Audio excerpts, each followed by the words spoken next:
Hola de nuevo. Mi nombre es Brandon González de Garia.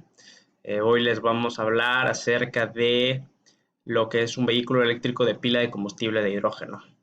Vamos a comenzar, ¿sí? Bueno, hoy en día hay un uso desmedido del petróleo y de sus derivados. Sabemos que el 30% de la combustión que se genera en todo el planeta es básicamente de la industria automotriz y de los autos que se están manejando en las ciudades, y que este producto que es el petróleo es limitado, ¿no? Tenemos reservas limitadas de petróleo en el mundo, y gracias a esto, o en base a esto, las automotrices se han visto con la necesidad y que tienen el objetivo de minimizar el consumo de combustible, ¿no? ¿Cuáles son las soluciones? Vehículos eléctricos, BEVs, así les vamos a llamar, y los vehículos eléctricos de pila de combustible de hidrógeno, o FSEVs.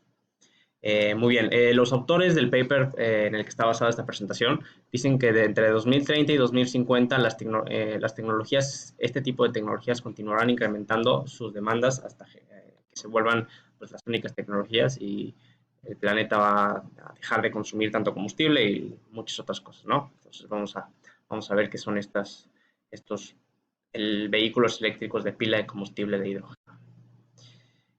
Muy bien, en 1900 Ford crea lo que es el encendido eléctrico de los coches, y aquí es donde se empieza a dar este movimiento de vehículos eléctricos. En 1920 existen ciertos modelos de vehículos eléctricos basados en el principio de que la rueda gira por el poder rotacional del motor eléctrico, o sea, de una batería, y no por el proceso de combustión mismo. ¿Ja?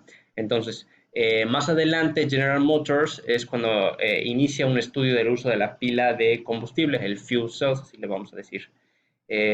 ¿Cuáles son las ventajas de esto? Utiliza hidrógeno como combustible, no hay ninguna emisión más allá del agua, y hay una combustión más rápida y el manejo del vehículo es más silencioso.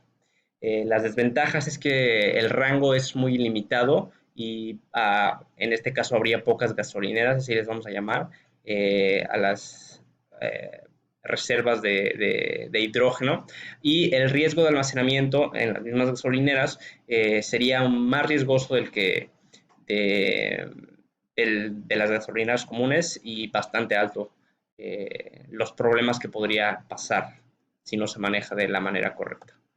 Las pilas de combustible en el siglo XVIII se veía el uso del agua como combustible mediante un proceso que es la electrólisis. No, no es la electrólisis. La electrólisis es la manera de separar el hidrógeno y el oxígeno. Entonces, las fuel cells van a operar con un sistema opuesto a lo que es la electrólisis, ¿no? Es un dispositivo electroquímico que convierte la energía química del hidrógeno en energía eléctrica y calor. Esa es una pila de combustible. Y en la siguiente imagen vamos a ver las características técnicas, las estructuras, los parámetros de operación y las aplicaciones. Aquí es una imagen, se las dejo un rato. Pueden ver cómo funcionarían este tipo de tecnologías. Los vehículos eléctricos de pilas de combustible de hidrógeno son el resultado del estudio de los vehículos eléctricos, y tienen básicamente ciertas mismas características, pero diferentes fuentes. En la siguiente figura vamos a ver cómo funciona cada uno de estos, y en la figura número 2 vamos a ver lo que son las emisiones estimadas en base a los años de estos tipos de vehículos, ¿no? Energía generada por las fuel cells. ¿Cómo se hace? Impulsa el motor de tracción o puede almacenarse en una batería. Si no hay una batería, no hay frenado regenerativo y hay que cambiar todo el sistema, pero pues básicamente aquí nos dice el reporte que podemos crear este automóvil que sería un vehículo eléctrico de pila de combustible hidrógeno híbrido. Ahorita es muy importante esto. Vamos a ver qué onda. Pues aquí tenemos lo que son los diferentes tipos de automóviles que podríamos utilizarlos, y vemos que al final, tanto los vehículos eléctricos como los vehículos impulsados por pilas de combustible de hidrógeno generan muchísima más energía en las ruedas que los vehículos normales. Es muy importante, vemos cómo en realidad funcionan mejor que los vehículos normales, además de todas las ventajas que tienen de que no generan combustión, bla, bla, bla, bla.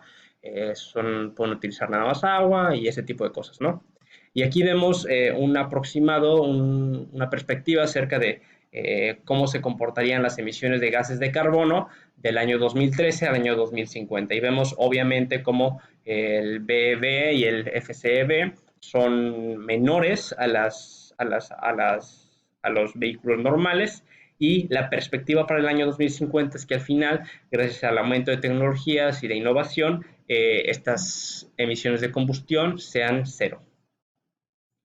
Muy bien, un vehículo de pila de combustible, y vemos en la imagen ahí cómo está acomodado. ¿Qué va a tener? Va a tener la pila de combustible, un sistema de suministro de hidrógeno a alta presión, un sistema de suministro de aire, un sistema de humidificación, el sistema de enfriado de la pila de combustible, la batería de almacenamiento y obviamente el motor de tracción y todas las transmisiones.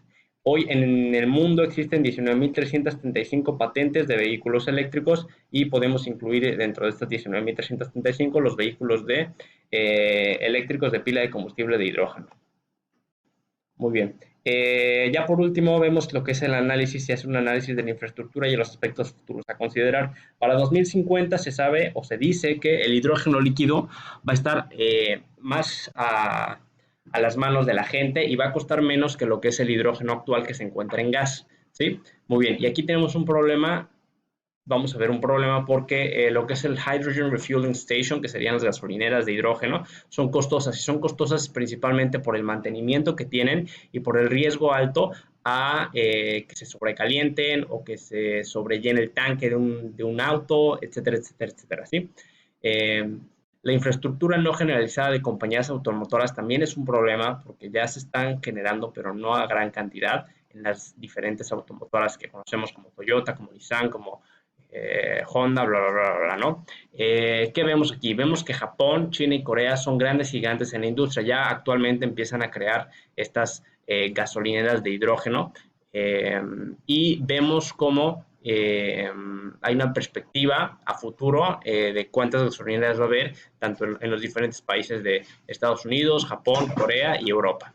Entonces, vemos que para 2050 en Estados Unidos habrá 21.000, en Japón, al parecer, y Corea no habrá, y en Europa 4.600. Muy bien, y en cuanto a las inversiones a futuro, tenemos que hay varios automotrices que ya están invirtiendo mucho en este tipo de tecnologías. Se han creado comités y consejos para el establecimiento de reglas, que es lo que veíamos, que tienen que haber unas reglas y ciertas normas para evitar desastres. Se creó el Consejo de Hidrógeno en 2017. ¿Cuál es el punto de la creación de este consejo? Acelerar comercialización de hidrógeno y las pilas de combustible. Se han hecho estudios para el mejoramiento de la tecnología. Hoy en día Toyota tiene actualmente 54 conductores para probar este tipo de vehículos. Muy bien, conclusiones. Pues básicamente lo que hace este paper es un análisis de esta tecnología y de cómo ha ido incrementando su uso, cómo se han ido innovando más tecnologías, etcétera, etcétera. Para dentro de 2030-2050 ya sabemos que va a haber un crecimiento en este tipo de tecnologías, ¿no? En 2 décadas estos vehículos se cree que van a ser más baratos, tendrán más alcance a toda la población y van a ser de más estatus. Entonces, estos vehículos que hoy vemos que no se utilizan mucho, van a ser, al parecer, los más utilizados, ¿no? Y por último, pues el gobierno, es obviamente tarea del gobierno trabajar en conjunto con las automotrices para promover este tipo de vehículos, para promover la innovación en este tipo de tecnologías, y crear o generar más estudios. Principalmente ahorita vemos que se pueden crear y generar estudios en la optimización de líneas de producción de este tipo de vehículos y en las normas y reglas de seguridad. Seguiremos hablando acerca de este tipo de tecnologías nuevas que pues, obviamente tienen un gran impacto en el mundo y en el medio ambiente.